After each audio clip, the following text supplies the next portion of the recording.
दान का हिसाब। एक था राजा। राजा जी लकदक कपड़े पहनकर यूं तो हजारों रुपए खर्च करते रहते थे, पर दान के वक्त उनकी मुट्ठी बंद हो जाती थी। राजसभा में एक से एक नामी लोग आते रहते थे, लेकिन गरीब, दुखी, विद्वान, सज्जन इनमें से कोई भी नहीं आता था, क्योंकि वहां पर उनका बिल्कुल सत्कार नहीं होता था। एक बार उस देश में अकाल पड़ गया। पूर्वी सीमा के लोग भूखे प्यासे मरने लगे। राजा के पास खबर आई। वे बोले, यह तो भगवान की मार है, इसमें मेरा कोई हाथ नहीं है। लोगों ने कहा, महाराज, राज भंडार से हमारी सहायता करने की कृपा करें, जिससे हम लोग दूसरे देशों से अनाज खरीदकर अपनी जान बचा सकें।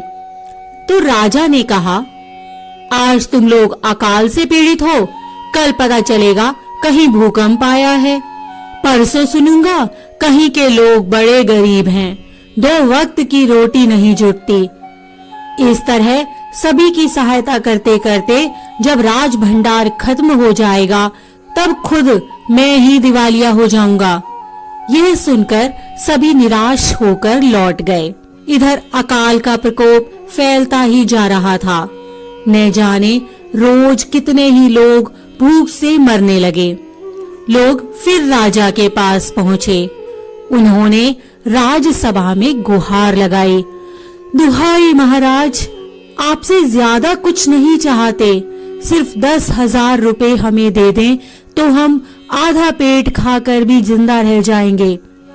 राजा ने कहा, 10,000 रुपए भी क्या तुम्हें बहुत कम लग रहे हैं? और उतने कष्ट से जीवित रहकर लाभ ही क्या है? एक व्यक्ति ने कहा, भगवान की कृपा से लाखों रुपए राजकोष में मौजूद हैं, जैसे धन का सागर हो। उसमें से एक आध लोटा ले लेने से महाराज का क्या नुकसान हो जाएगा? राजा ने कहा, राजकोष में अधिक धन है तो क्या उसे दोनों हाथों से लुटा दूं? एक अन्य व्यक्ति ने कहा, महल में प्रतिदिन हजारों रुपए इन सुगंधित वस्त्रों, मनोरंजन और महल की सजावट में खर्च होते हैं। यदि इन रुपयों में से ही थोड़ा सा धन जरूरतमंदों को मिल जाए तो उन दुखियों की जान बच जाएगी। यह सुनकर राजा को क्रोध आ गया। वह गुस्से से बोला, खुद भिखारी होकर मुझे उपदेश दे रहे हो? मेरा रुपया है, मैं चाहे उसे उबाल कर खाऊं, चाहे तलकर, मेरी मर्जी। तुम अगर इसी तरह बकवास करोगे तो मुश्किल में पड़ जाओगे। इसीलिए इसी वक्त तुम चुपचाप खिसक जाओ। राजा का क्रोध देखकर लोग वहां से चले गए। राजा हंसते हुए बोला, छोटे मुंह बड़ी बात, अगर 100-200 रुपए होते तो एक बार सोच भी सकता था। पहरेदारों की खुराक 2-4 दिन कम कर देता और यह रकम पूरी भी हो जाती, मगर 100-200 से इन लोगों का पेट नहीं भरेगा। एकदम 10,000 मांग बैठे। छोटे लोगों के कारण नाक में दम हो गया है। यह सुनकर वहां उपस्थित लोग हाँ हूं कहकर रह गए, मगर मन ही मन उन्होंने भी सोचा, राजा ने यह ठीक नहीं किया। जरूरतमंदों की सहायता करना तो राजा का कर्तव्य है। 2 दिन बाद न जाने कहां से एक बूढ़ा सन्यासी राजसभा में आया। उसने राजा को आशीर्वाद देते हुए कहा, दाता कर्ण महाराज, बड़ी दूर से आपकी प्रसिद्धि सुनकर आया हूँ, सन्यासी की इच्छा भी पूरी कर दें। अपनी प्रशंसा सुनकर राजा बोला, जरा पता तो चले तुम्हें क्या चाहिए, यदि थोड़ा कम मांगो तो शायद मिल भी जाए। सन्यासी ने कहा, मैं तो सन्यासी हूँ, मैं अधिक धन का क्या करूँगा? मैं राजकोष से 20 दिन तक कुछ मामूली भिक्षा प्रतिदिन लेना चाहता हूँ। मेरा भिक्षा लेने का नियम इस प्रकार है, मैं पहले दिन जो लेता हूँ, दूसरे दिन उसका दुगना और तीसरे दिन उसका दुगना और चौथे दिन तीसरे दिन का दुगना। इस तरह से प्रतिदिन दुगना लेता जाता हूँ। भिक्षा लेने का मेरा यही तरीका है। राजा बोले, तरीका तो समझ गया, मगर पहले दिन कितना लेंगे, यही असली बात है। 2-4 रुपए से पेट भर जाए तो अच्छी बात है, मगर एकदम से 20-50 मांगने लगे तब तो 20 दिन में काफी बड़ी रकम हो जाएगी। सन्यासी ने हंसते हुए कहा, महाराज मैं लोभी नहीं हूँ, आज मुझे 1 रुपया दीजिए, फिर 20 दिन तक दुगने करके देते रहने का हुक्म दे दीजिए। यह सुनकर राजा, मंत्री और दरबारी सभी की जान में जान आई। राजा ने हुक्म दे दिया कि सन्यासी के कहे अनुसार 20 दिन तक राजकोष से उन्हें भिक्षा दी जाती रहे। सन्यासी राजा की जय जयकार करते हुए घर लौट गए। राजा के आदेश के अनुसार राज भंडारी प्रतिदिन हिसाब करके सन्यासी को भिक्षा देने लगे। इस तरह 2 दिन बीते, 10 दिन बीते। 2 सप्ताह तक भिक्षा देने के बाद भंडारी ने हिसाब करके देखा कि दान में काफी धन निकला जा रहा है।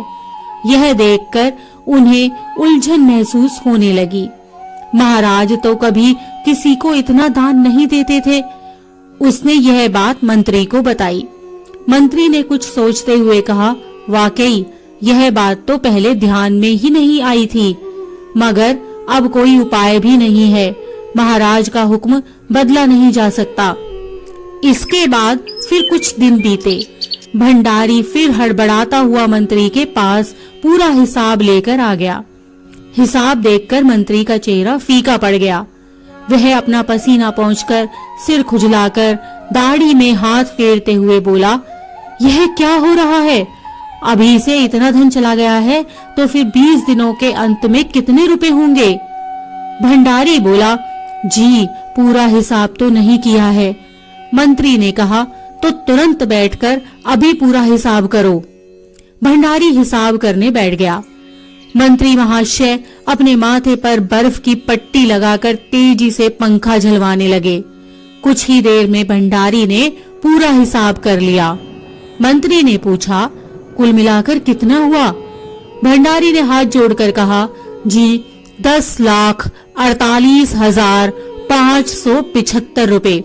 मंत्री को गुस्सा आ गया और बोला, मजाक कर रहे हो? यदि सन्यासी को इतने रुपए दे दिए तब तो राजकोष खाली हो जाएगा। भंडारी ने कहा, मजाक क्यों करूंगा, आप ही हिसाब देख लीजिए। यह कहकर उसने हिसाब का कागज मंत्री जी को दे दिया। हिसाब देखकर मंत्री जी को चक्कर आ गया। सभी उन्हें संभाल कर बड़ी मुश्किलों से राजा के पास ले गए। राजा ने पूछा, क्या बात है? मंत्री बोले, महाराज राजकोष खाली होने जा रहा है। राजा ने पूछा, वह कैसे? मंत्री बोले, महाराज सन्यासी को आपने भिक्षा देने का हुक्म दिया है, मगर अब पता चला है कि उन्होंने इस तरह राजकोष से करीब 10 लाख रुपए झटकने का उपाय कर लिया है। राजा ने गुस्से से कहा, मैंने इतने रुपए देने का आदेश तो नहीं दिया था, फिर इतने रुपए क्यों दिए जा रहे हैं? भंडारी को बुलाओ। मंत्री ने कहा, जी सब कुछ आपके हुक्म के अनुसार ही हुआ है, आप खुद ही दान का हिसाब देख लीजिए। राजा ने उसे 1 बार देखा, 2 बार देखा, उसके बाद वह बेहोश हो गया। सब परेशान हो गए। काफी कोशिशों के बाद उन्हें होश में आने पर लोग सन्यासी को बुलाने दौड़े। सन्यासी के आते ही राजा रोते हुए उनके पैरों पर गिर पड़ा। बोला, दुहाई है सन्यासी महाराज, मुझे इस तरह जान माल से मत मारिए। जैसे भी हो एक समझौता करके मुझे वचन से मुक्त कर दीजिए। अगर आपको 20 दिन तक भिक्षा दी गई तो राजकोष खाली हो जाएगा, फिर राजकाज कैसे चलेगा? सन्यासी ने गंभीर होकर कहा, इस राज्य के लोग अकाल से मर रहे हैं, मुझे उनके लिए केवल 50,000 रुपए चाहिए। वह रुपया मिलते ही मैं समझूंगा कि मुझे मेरी पूरी भिक्षा मिल गई है, बस मुझे और कुछ नहीं चाहिए। राजा ने कहा, परंतु उस दिन एक आदमी ने मुझसे कहा था कि लोगों के लिए 10,000 रुपए ही बहुत होंगे। सन्यासी ने कहा, मगर आज मैं कहता हूँ कि 50,000 से 1 पैसा कम नहीं लूंगा। राजा गिड़गिड़ाया, मंत्री गिड़गिड़ाए, सभी गिड़गिड़ाए, मगर सन्यासी अपने वचन पर डटा रहा। आखिरकार लाचार होकर राजकोष से 50,000 रुपए सन्यासी को देने के बाद ही राजा की जान बची। पूरे देश में खबर फैल गई कि अकाल के कारण राजकोष से 50,000 रुपए राहत में दिए गए हैं। सभी ने कहा, हमारे महाराज कर्ण जैसे दानी हैं। इसी प्रकार की अन्य व्रत एवं पौराणिक कथा कहानियों के लिए हमारे चैनल को सब्सक्राइब और शेयर करें, ताकि आप भी दूसरों तक इन्हें पहुंचाकर धर्म लाभ प्राप्त कर सकें।